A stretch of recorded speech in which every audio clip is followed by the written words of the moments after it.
Assalamualaikum warahmatullahi wabarakatuh. Kembali lagi bersama saya Nungki Sartika dan Kisodo Buwono. Nah, kali ini aku akan bertanya kepada Kisodo tentang masalah yang kemarin tentang Gibran ya, Ki. Iya. Aku tuh penasaran banget sosok. Nah, sosok yang pertama aku pengen tanyain ke Kisodo, itu bener nggak sih Gibran itu disembunyikan? Itu yang pertanyaan pertama saya. Sudah pastikan betul. Karena gunung itu sudah dipastikan adalah wilayah dari bangsa jin. Sebagian besar jin itu tinggal di gunung, laut, sungai. Itu Mbak Nungki. Berarti itu bener ya, Gibran itu bener disembunyiin gitu kan? Kalau bahasa lain disembunyiin, iya bisa jadi disembunyikan. Apa jin itu kan katanya bisa menyarukan ya. Maksudnya sebenarnya Gibran tuh ada di situ. Tapi mata yang nyari Gibran itu ditutup gitu, Ki. Atau dia dibawa ke dimensi lain gitu, Ki. Ya, yang betul itu dibawa ke dimensi lain. Jadi gini, suasana sama nih seperti ini. Cuma Gibran sudah berada di dimensinya jin. Sama, jadi ya seperti halnya dia di tempat semula dia itu tadi. Dia tuh tetap di situ, tapi tetap di situ. dimensi lain gitu. Betul kan itu menurut berita juga tidak jauh ya dari tempat dia berkemah ya. Iya. Hanya mungkin turun ke bawah gitu kan. Tidak jauh dari sekitaran situ. Karena memang sudah memasuki dimensi jin, sudah dipastikan kita tidak akan bisa melihat manusia normal ya. Dan perbedaan waktunya pun itu Jauh berbeda ya. Persekian detik berapa hari di sana. Di sini persekian detik, di sana berapa hari? Terbalik. Tapi terbalik. Di sana seperti Di sana persekian detik, di sini sudah per jam beberapa hari gitu ya. Gitu. Seperti itu. Ya, dan sosok ya. Katanya Gibran itu disembunyikan sama 5 atau 3 atau 5 sebenarnya. Sosok. Kan kalau dari berita-berita macam-macam ya kisahnya. Soalnya. Kadang juga ada Gibran juga menjelaskannya juga seperti ya orang awang-awang gitu ya. Itu hal yang memang normal jikalau memang orang itu sudah pernah masuk ke dimensi lain gitu. Pasti tidak akan pernah stabil. Maksudnya ingatannya itu tidak akan pernah kuat. Awang-awangan tuh gitu kan. Hanya beberapa yang mungkin dia tangkap, yang dia ingat gitu. Dan Kisodo sempat nggak nerawang si Gibran itu, anak Gibran itu, dia itu disembunyikan oleh makhluk halus itu berapa gitu? Berapa makhluk halus? Saya kan hanya sekilas ya, karena kebetulan waktu itu kita sibuk, memang sedang fokus ke Subang. Iya. Jadi saya melihat beritanya tidak terlalu intens gitu. Iya. Cuma kalau dari pengalaman, kemudian saya lihat beberapa beritanya adik Gibran itu. Jadi kalau yang ada di gunung sudah dipastikan adalah koloni jin purba. Jin purba. Ya, jadi jin purba itu jin yang memang sudah lama mendiami bumi. Cuma ini mungkin di bagian wilayah Nusantara nih. Tapi ada jin koloni purbanya. Koloni purba itu adalah jin-jin memang sudah lama hidup di bumi ini gitu ya. Pertama hidup di bumi ini biasanya rasnya adalah ras Aljan atau Banul Jan. Itu ras yang memang pertama hidup di bumi sebelum Nabi Adam. Nah, yang berada di pegunungan-pegunungan itu sudah dipastikan adalah koloni purba namanya. Kan ada koloni ada yang sendiri, ada yang koloni raja, ada koloni purba. Nah, koloni purba ini adalah yang sebelum jin kerajaan muncul di Nusantara dia sudah ada. Tapi juga dia juga sudah membuat suatu seperti kerajaan besar. Jadi istilahnya dialah yang pertama menguasai gunung, laut. Nah, itu mereka itu yang koloni purba itu tadi. Dia juga sudah punya raja atau pemimpin. Nah, itu ya. Rasnya Banul Jan. Banul Jan. Nah, kalau melihat dari kasusnya adik Gibran ya, saya sih yakin memang kaum jin purba yang rasnya adalah Banul Jan yang bukan menyembunyikan ya, tapi sebenarnya iseng. Hanya ingin bermain-main. Mereka tuh sebenarnya iseng, tapi isengnya mereka itu mempunyai pesan terhadap kita manusia. Dan uniknya, dan alhamdulillahnya adik Gibran ini selamat. Biasanya kan kebanyakan meninggal. Kalau yang meninggal itu biasanya adalah kasusnya sama, yaitu iseng, jin tadi. Iseng itu biasanya mereka banyak faktor. Ada senang, ada nggak suka.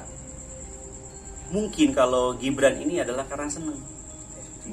Karena senang. Kemudian kaum ras Banul Jan yang purba ini, koloni purba ini, biasanya adalah jin-jin yang mempunyai kekuatan atau keilmuan sangat sakti atau tinggi. Jadi dia bisa menguasai dimensi manusia atau mengajak manusia masuk ke dimensinya. Kalau untuk jin-jin yang lain kelas standar nggak bisa, Mbak Tenuki, ya nggak bisa. Dipastikan ini adalah jin yang mempunyai kesaktian yang sangat tinggi. Atau memang kalau koloni purba itu sudah pasti dipastikan tingkatan kesaktiannya tinggi-tinggi. Nah, ada yang selamat dan tidak. Yang tidak selamat itu sebenarnya gini. Sebenarnya mereka tidak ada tujuan untuk istilahnya itu mencelakakan. Tidak ada tujuan untuk tanda kutip membunuh. Itu adalah akibat dari saat dia sudah dipulangkan ke dimensi manusia, orang tersebut itu merasa lemasnya bukan main. Jadi yang menyembunyikan sosok Gibran ini ya, Gibran ini sosoknya itu berupa apa gitu, Ki? Wujudnya maksudnya? Wujudnya. Biasanya kalau jin itu, hampir semua jin, dia akan mewujudkan dirinya itu sesuai dengan ilusi manusia. Dia tidak akan pernah menunjukkan kepada manusia wujud asli. Tidak akan, bukan berarti nggak mungkin dong. Ada juga yang mewujudkan dirinya seperti aslinya ada, tapi kebanyakan adalah ilusi dari kita sebagai manusia. Jadi pikiran. Iya, jadi misalnya perempuan ya seperti wujud perempuan, pakai gaun sebagainya. Maksudnya laki-laki pakai mungkin jubah atau ya sesuai dengan ilusi yang sering dipikirkan manusia. Gitu. Tapi kalau wujud aslinya saya yakin tidak seperti itu. Dan ini Ki, kan aku juga sempat bertanya-tanya sih, yang nemuin Gibran ini kan namanya Pak Ade Ki. Bang Ade ya. Bang Ade ini kan dia di situ tuh kuncen gitu. Dia tuh punya kelebihan ya. Dia itu sampai dia handphonenya itu digadein buat beli persyaratan untuk menemukan Gibran, yaitu satu tuh yang mahal katanya paku bumi ya, Ki. Ya, ada yang kayak gitu ya, paku bumi. Itu paku bumi itu apa sih, Ki? Aku tuh jadi gini, setiap wilayah itu punya cara atau karakter bagaimana kita berkomunikasi. Macam-macam sih Teh. Oh, itu komunikasi dulu. Itu cara berkomunikasi dengan tempat tersebut, apalagi kan beliau kuncen katanya. Itu punya karakter sendiri. Maksudnya cara-cara tersendiri bagaimana cara berkomunikasi dengan makhluk yang ada di wilayahnya tersebut. Jadi ya macam-macam lah caranya.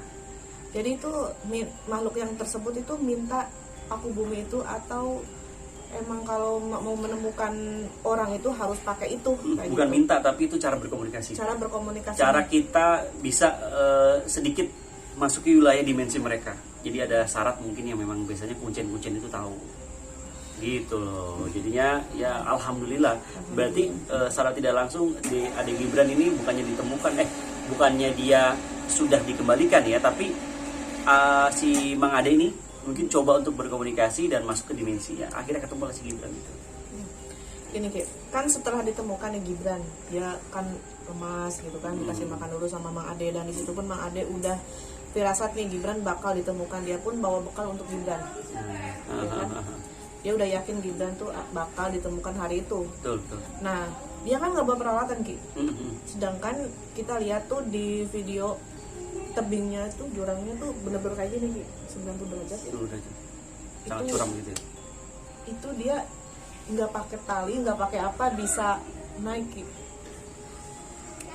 Itu gimana, Ki? Itulah kelebihan dari kuncen. Itulah kuncen ya. Jadi dia pasti kenal wilayah tersebut. Pasti tahu wilayah tersebut. Jadi tahu celah-celahnya gitu. Pasti. Aku pikir tuh dia punya kekuatan apa gitu, Ki, yang ngebantu dia atau gimana ya? Ada kemungkinan sih ya Teh ya. Cuma kalau saya sih berpikir bahwa kalau kuncen itu pasti tahu celah semua wilayah tersebut. Jadi dia akan punya cara untuk naik. Oke. Ya, Ki. Terus di situ kan kalau jin apa tadi Aljan ya, itu kan di situ ras Aljan itu di situ jin tertua kan. Nah, Ya. dia di situ punya kerajaan. Ya. Ya kan, Ki? Dan di situ mungkin penguasa gunung Wilayah ya. Gunung Guntur itu ya. Iya, iya. Penguasa Gunung Guntur itu. Nah, sosok yang menyembunyikan Gibran itu bukan rajanya kan? Bukan. Bisa dipastikan itu adalah bisa dikatakan adalah koloninya atau memang ya kumpulannya. Tapi kalau untuk rajanya saya rasa nggak sampai seperti itu. Tidak sampai ke arah situ ya. Soalnya Gimana? ada yang komentar-komentar bahwa yang menyembunyikan Gibran itu raja dari kerajaan yang jin di Gunung Guntur. Mereka kan ribuan ya di sana. Ribuan. Jadi kalau untuk rajanya saya rasa tidak mungkin. Nggak mungkin ya kalau main-main kayak gitu ya. Iya, iya, karena rajanya nggak mungkin dia mengurusi hal kayak gitu ya. Iya. Untuk para pendaki biasanya orang yang selalu diganggu karena dia buang sampah. Itu kan cerita-cerita pendaki ya, Ki, ya. Buang sampah, berkata-kata yang kotor, nantang yang kasar ya gitu, Ki. Terus Gibran ini apa dia nantang apa enggak, soalnya kan nggak ada pernyataan dari Gibran ya. Ya. Gitu. Apa emang yang di situ suka sama Gibran gitu. Itu ada dua tadi itu. Pertama, otomatis kalau di tempat seperti itu pasti semua sudah tahu lah gimana kita harus beretitude di situ. Ya enggak? Di gunung, di laut atau tempat-tempat yang memang sekiranya belum pernah kita jamah, otomatis orang-orang ini sebenarnya harus sudah tahu bagaimana kita berperilaku, benar ya? Yang kedua, kenapa kok isunya kan Gibran tidak seperti itu? Maksudnya tidak melakukan hal-hal yang mungkin perilaku yang tidak baik gitu ya. Nah, kemungkinan yang Gibran ini itu bisa dikatakan bahwa Gibran itu disenangin oleh salah satu mungkin penghuni atau koloni dari purba itu. Jadi senang dengan dia. Serem juga ya, Ki, kalau kita tidak berbuat apa-apa terus tahu-tahu kita hilang, serem juga. Bagaimana cara menghindarinya? Yang terutama bagi orang-orang yang si Gibran ini sudah dipastikan dia banyak melamun. Jadi banyak berhayal, mungkin kaitannya dengan tempat tersebut. Jadi intinya selain kita menjaga sikap, kita juga dilarang banyak melamun di tempat-tempat yang memang konteksnya itu adalah alam, bebas melamun, dan seperti itu. Itu biasanya langsung bisa menjadi pusat perhatian dari ras-ras jin yang ada di sana. Tapi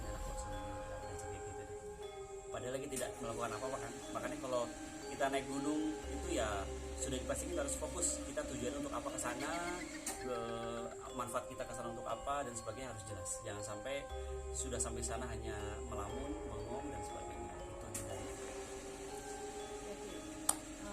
Ada pesan-pesan nggak, Ki, buat para pendaki apa yang ya mau mendaki kemana aja gitu kan, semua sama kan semuanya.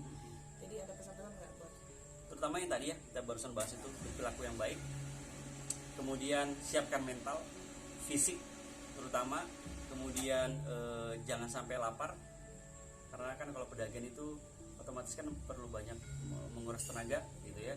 Karena kalau efeknya kalau kita tidak, fisik kita tidak bagus, otomatis akan mengganggu stabil konsentrasi dan sebagainya, akhirnya nanti tidak stabil pikirannya. Nah, itu hati-hati juga. Paling itu aja sih tadi. Selain menjaga perilaku sopan, kemudian ya harus jelas tujuannya. Jangan sampai di sana cuma bengong-bengong. Gitu aja. Oke, itulah penerawangan dari Ki Sodo Buwono tentang anak yang hilang selama 6 hari, yaitu Gibran. Jadi di sini kita dapat pembelajaran ya, Ki, ya. Pembelajarannya dan kita banyak pesan juga.